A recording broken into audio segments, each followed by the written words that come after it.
인간기계 통합체계의 종류 및 특성 부분입니다. 이 부분은 실기에서도 자주 출제되는 부분이기 때문에 반드시 암기해줘야 되는데 그냥 암기하는 것보다 글씨를 그대로 생각을 해서 풀어주게 되면 보다 쉽게 풀어낼 수가 있습니다. 첫 번째, 수동체계가 있습니다. 수동체계는 말 그대로 우리가 직접 손으로 하는 체계다라고 생각을 해주면 되기 때문에 신체적 힘을 동력원으로 하고 수공구 및 보조물을 사용한다라고 생각을 해주면 돼요. 따라서 수동체계는 대표적으로 삽질을 하거나 그 다음에 못을 받거나 이런 것들을 생각해 보면 되겠죠. 그 다음 두 번째, 기계화 혹은 반자동 체계입니다. 기계화 체계는 기계가 자동으로 다 하는 것이 아니라 자동차 운전을 생각해 보면 되겠죠. 자동차는 기계이긴 하지만 사람이 운전하지 않을 경우에는 움직이지가 않습니다. 따라서 제어 기능은 인간이 갖고 있지만 힘 공급은 기계가 하고 있다라고 생각을 해주면 되고, 기계화 체계의 대표적인 것은 자동차 운전이 있다 생각해 보면 되겠습니다. 세 번째, 자동 체계입니다. 말 그대로 자동으로 움직이는 거긴 하지만 인간이 보수와 유지를 해줘야 되기 때문에 인간이 하는 역할로서는 감시 감독 및 보수 유지를 해줘야 되고, 기계로서는 정보 처리 및 의사결정을 하고 그 다음에 정보 보관 등 모든 과정을 수행해야 된다라고 생각을 해주면 되겠습니다. 자동화 시스템 공장은 요즘에 많이 생겼기 때문에 뉴스나 일반적인 인터넷에서 검색해서 자동화 시스템은 어떤 식으로 돌아가는지 한번 보고 체크해 주는 게 중요한 포인트가 되겠죠. 유해 위험 방지 계획서 제출 대상에 대해서 보도록 하겠습니다. 크게 세 가지로 구분을 할 수가 있는데, 먼저 제조업, 그 다음에 기계기구 및 설비, 건설공사로 구분할 수가 있습니다. 일반적으로 우리는 건설공사 쪽을 많이 보게 되고, 그 다음에 제조업도 좀 많이 볼 수가 있겠죠. 자, 이 두 가지에 대해서 많이 출제되고 있기 때문에 두 가지에 대해서는 반드시 외워주도록 하겠습니다. 그리고 필기와 실기에서 모두 중요한 내용이기 때문에 반드시 암기해 주도록 할게요. 첫 번째, 제조업에서는 다음 각 호에 어느 하나에 해당되는 사업으로서 전기 계약 용량이 300kW 이상인 경우를 말하게 된다라는 걸 체크해주면 되겠습니다. 어떠한 것을 제조하기 위해서 그냥 맨몸으로 제조하는 것이 아니라 어떠한 기계와 기구를 활용해서 제조를 하는 것이기 때문에 반드시 이 용량에 대해서는 암기를 해줘야 되겠고, 어떤 종류가 있는지도 같이 체크해주도록 합니다. 그 다음에 건설공사에서는 지상 높이가 31m 이상인 건축물, 그 다음에 연면적 5,000m 제곱 이상의 냉장창고 시설의 설비공사 및 단열공사, 그 다음에 최대 지간 길이가 50m 이상인 교량건설, 그 다음에 저수 용량이 2천만 톤 이상인 용수 전용댐, 마지막으로는 깊이 10m 이상인 굴착공사가 있다 정도 외워주면 되겠죠. 자, 해당 부분은 암기 팁을 활용해서 그대로 한번 외워보도록 하겠습니다. 10월 31일 날 건축된 50개의 학교가 있는데 이 학교에는 2천만 톤을 저수할 수 있다. 이런 식으로 외워주도록 할게요. 자, 그래서 보게 되면 10월 31일 날 지어졌다고 했습니다. 10월 31일에 지어졌습니다. 50개가 건축되었고, 무엇이 건축됐다? 학교가 건축되었습니다. 자, 그래서 여기서는 2천만 톤을 저수할 수 있다. 자, 그러면 앞쪽에 있는 10은 무엇이다? 앞쪽에 있는 10은 깊이 10m인 굴착공사가 되겠고, 그 다음에 30일과 건축을 이렇게 묶게 되면 지상 높이가 31m 이상인 건축물이 됩니다. 그 다음에 50과 학교를 묶게 되면 지간 길이가 50m 이상인 교량 건설공사, 그 다음에 저수 용량이 2천만 톤 이상이다 라는 걸 같이 외워주시면 되겠습니다.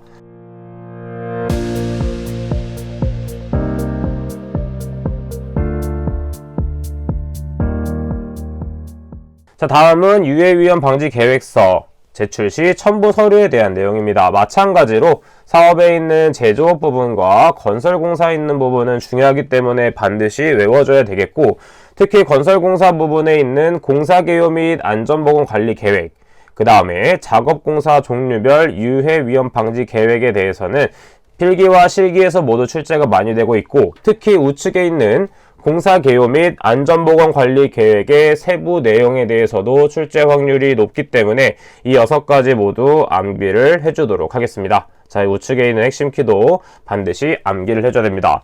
그 중에서 또 무엇이 중요하냐면 바로 아래쪽에 있는 언제 제출해야 되는지에 대해서도 외워줘야 됩니다. 건설공사가 아닐 경우에는 작업 시작 15일 전까지 공단에 이부를 제출해줘야 되며, 건설공사일 경우에는 공사의 착공 전날까지 공단에 이부를 제출해줘야 되겠습니다. 따라서 일반적으로 건설공사가 조금 더 큰 개념이기 때문에 건설공사 위주로 암기를 해준 다음에 그것이 아닌 경우에는 15일 전까지 제출해야 된다. 이런 식으로 연관지어서 암기를 해주시면 되겠죠. 자, 그 다음 아래쪽에 있는 THERP에 대해서 보도록 하면 해당 부분은 인간 과오율 예측이라고 볼 수가 있습니다.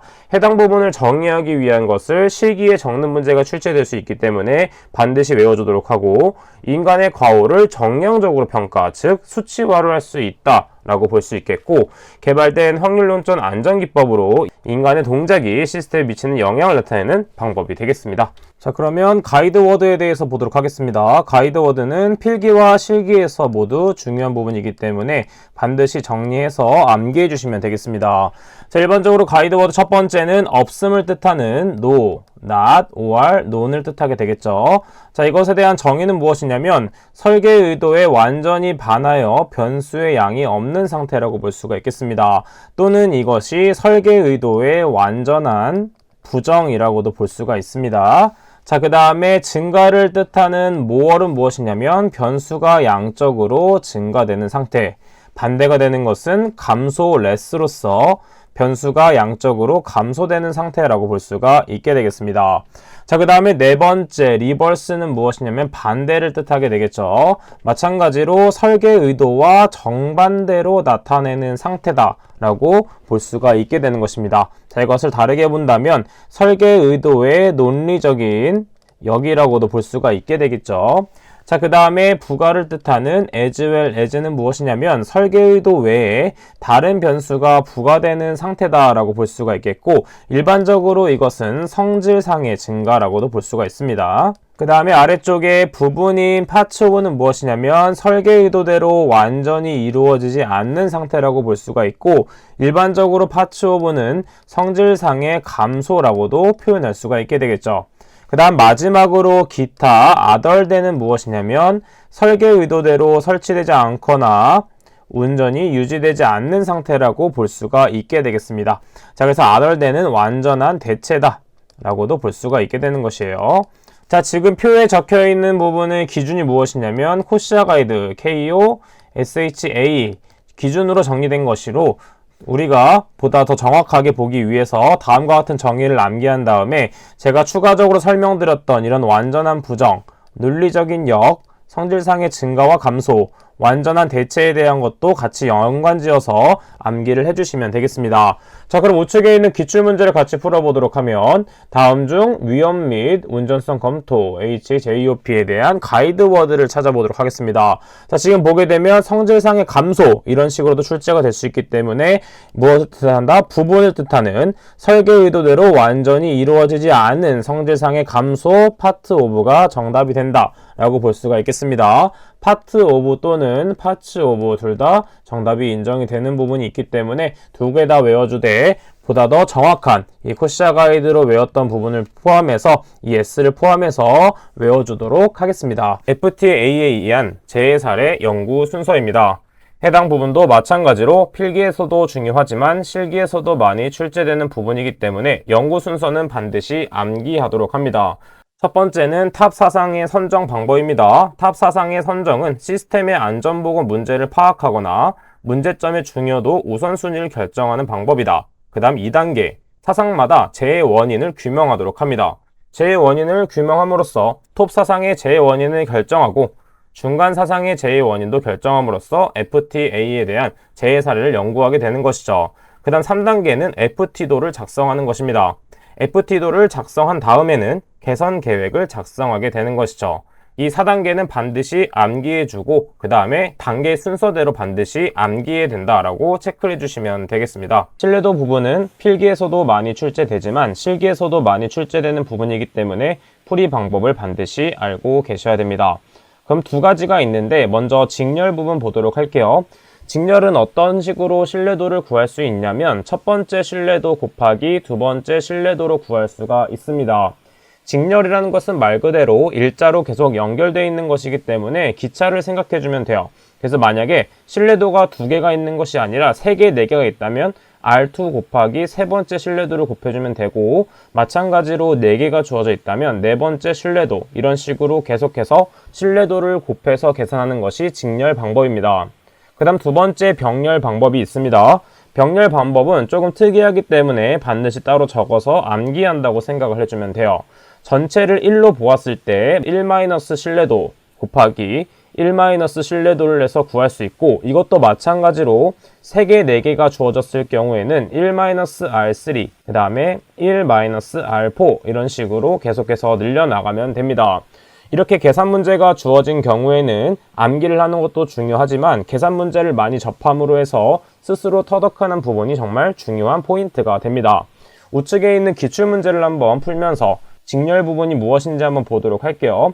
인간의 신뢰도가 0.6, 기계의 신뢰도가 0.9로 나와 있을 경우 인간과 기계가 직렬체제로 작업할 때의 신뢰도를 구하시오.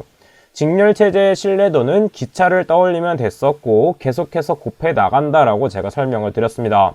따라서 작업할 때의 신뢰도는 인간의 신뢰도인 0.6 곱하기 기계의 신뢰도 0.9를 내서 0.54가 나오게 됩니다. 계산기에 입력하면 그대로 나오는 부분이기 때문에 이 부분은 어렵지가 않고, 밑에 부분은 직렬과 병렬이 합쳐져 있는 문제입니다. 그래서 복잡하다고 생각할 수가 있는데 차근차근 풀다 보면 쉽게 풀 수 있습니다. 한번 같이 풀어보도록 할게요. 먼저 부분적인 섹터를 나눠주는 게 좋습니다. 지금 보게 되면 0.75는 직렬로 그대로 연결되어 있기 때문에 한번 자르고, 그 다음에 가운데 부분은 병렬로 연결되어 있고, 뒤에 있는 0.75는 직렬로 연결되어 있는 것을 알 수가 있습니다. 그래서 우리가 복잡한 부분은 이 가운데 부분을 어떻게 해결할까를 생각해주면 되는 것이에요.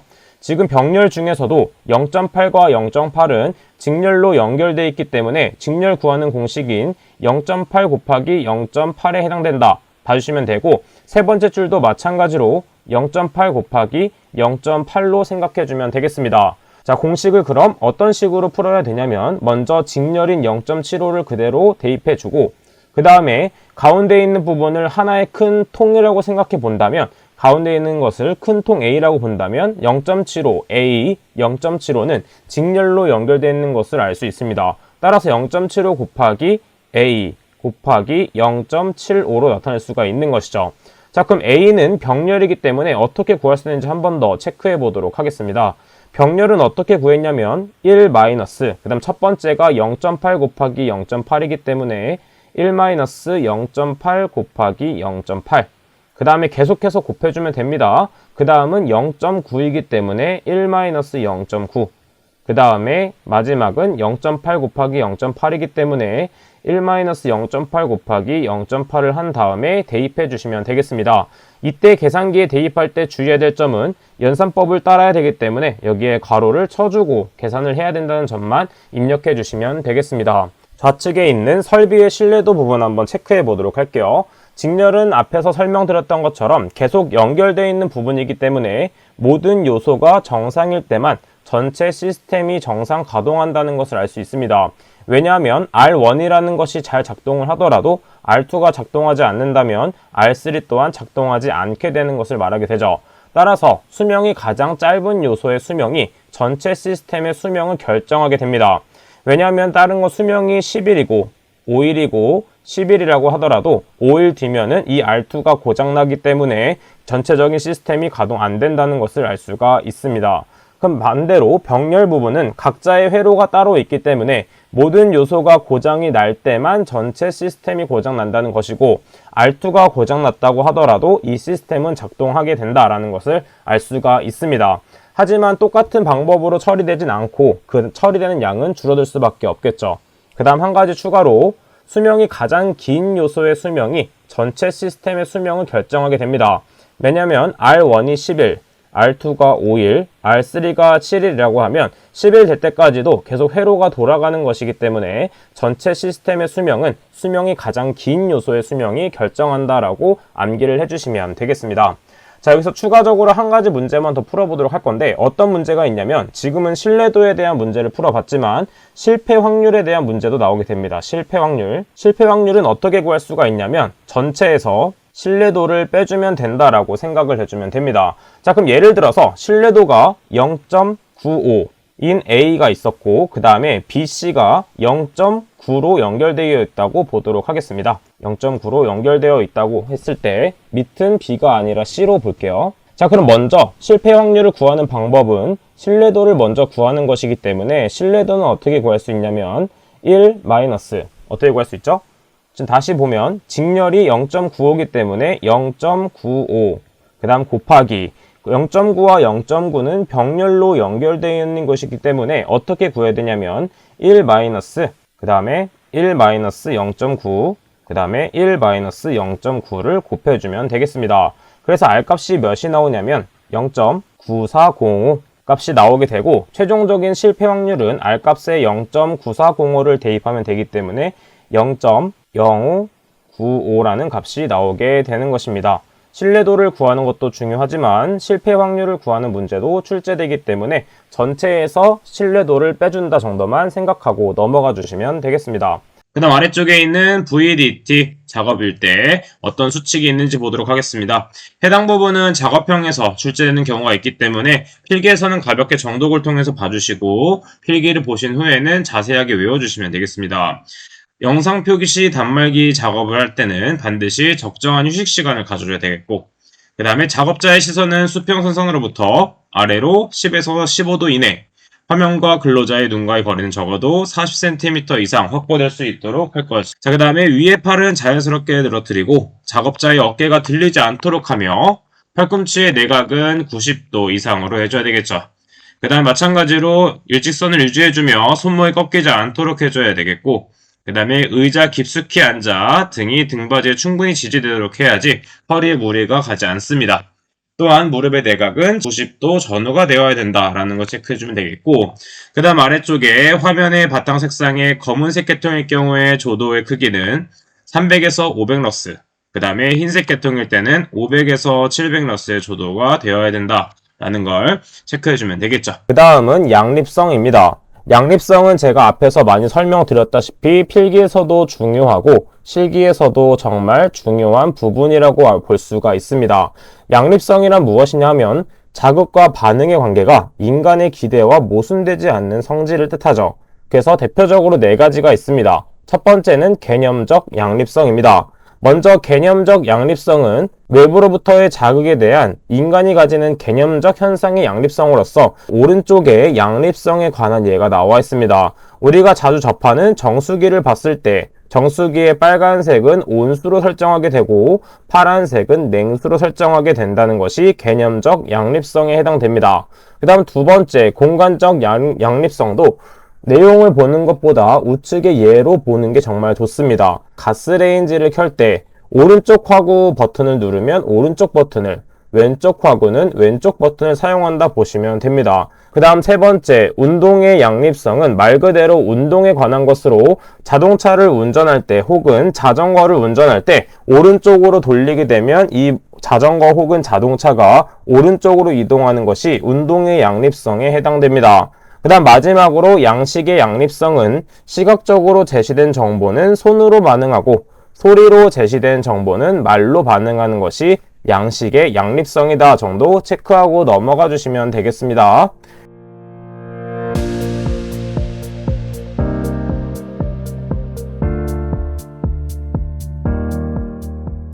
세 번째에 있는 신체 활동의 에너지 소비 중 탄소 소비량 및 에너지 대사율 RMR에 대한 것입니다. 해당 부분도 마찬가지로 실기에서 많이 출제되는 부분이기 때문에 이 공식은 반드시 암기해 주셔야 돼요. 이 RMR은 어떻게 구할 수 있냐면 기초 대사량분의 작업 대사량으로 구할 수 있고 작업 대사량은 어떻게 구할 수 있냐면 작업 시에 소비된 에너지 빼기 안정 시에 소비된 에너지를 빼주면 되겠습니다. 자, 그래서 이 RMR을 구하는 공식도 반드시 암기해 주셔야 되고 그 다음에 RMR에 따른 작업의 강도도 암기해 주셔야 됩니다. 이때 1에서 2의 범위가 나오게 될 경우에는 경작업을 하는 것이 되겠고 그 다음에 2에서 4가 나올 경우에는 중작업을 하게 되는데 이때는 중간 정도의 작업, 그래서 보통 작업이라고도 합니다. 그 다음에 4에서 7일 경우에도 중작업인데 이때 한문을 보게 되면 2에서 4일 경우에는 가운데 중자를 쓰고 4에서 7일 때는 무거울 중자를 씁니다. 따라서 RMR이 높아질수록 강도가 높아지는 작업을 한다 정도 체크를 해주시면 되고 7 이상의 경우에는 초중 작업으로서 과격한 작업에 해당되는 것을 RMR 7 이상이다 라고 체크를 해주시면 되겠습니다. 휴식 시간 산출에 대한 것이 나와 있는데 해당 부분도 마찬가지로 실기에서 중요한 부분입니다. 필기에서도 중요하지만 실기에서도 중요하기 때문에 이 휴식 시간을 구하는 공식은 반드시 암기해 주도록 합니다. 휴식 시간 R은 어떻게 구할 수 있냐면 2-1.5. 이때 2는 무엇이냐면 특정 작업 시 평균 에너지 소비량, 그리고 분자에는 60, 괄호 2-5를 통해서 구할 수 있습니다. 이 공식은 주어지지 않기 때문에 반드시 암기하고 시험 문제를 풀어주셔야 됩니다. 그래서 우측에 있는 기출문제가 나와 있는데 이 기출문제를 풀어보면서 이런 식으로 대입해서 풀면 되는 것이구나 체크를 해주시고, 마찬가지로 질문이 있을 경우에는 오픈 채팅방이나 나합격 카페에 질문 남겨주시면 답변 드리도록 하겠습니다. 추가적으로 계산 문제가 은근히 많이 나오는 편이기 때문에 이 계산 문제를 버리지 말고 계속 가져가 주셔야 됩니다. 왜냐하면 실기에서도 출제되기 때문이죠. 또한 자신만의 계산기를 가지고 있는 것이 정말 중요합니다. 계산기가 허용 안 되는 부분도 있기 때문에 어떤 계산기가 허용되는지 체크한 다음에 그 계산기를 구입하셔서 계속해서 사용해 주시는 게 중요해요. 그 다음에 작업 공간 및 작업 자세에서 부품 배치의 원칙 부분 체크하고 암기해 주도록 하겠습니다. 이것도 마찬가지로 앞글자를 따서 암기를 해보도록 하겠습니다. 그래서 이런 식으로 한번 암기해 보도록 할게요. 배치를 해주는 기사는 계급이 중사다. 그래서 부품 배치의 원칙으로는 첫 번째, 기능별 배치의 원칙, 그 다음에 사는 사용 빈도의 원칙, 그 다음에 중은 중요성의 원칙, 그 다음 마지막은 사용 순서의 원칙입니다. 자, 이런 식으로 암기해서 실기까지 대비해 주시면 되겠죠. 이것도 실기에서 출제되기 때문에 꼭 암기하고 넘어가야 되는 개념 중 하나였습니다.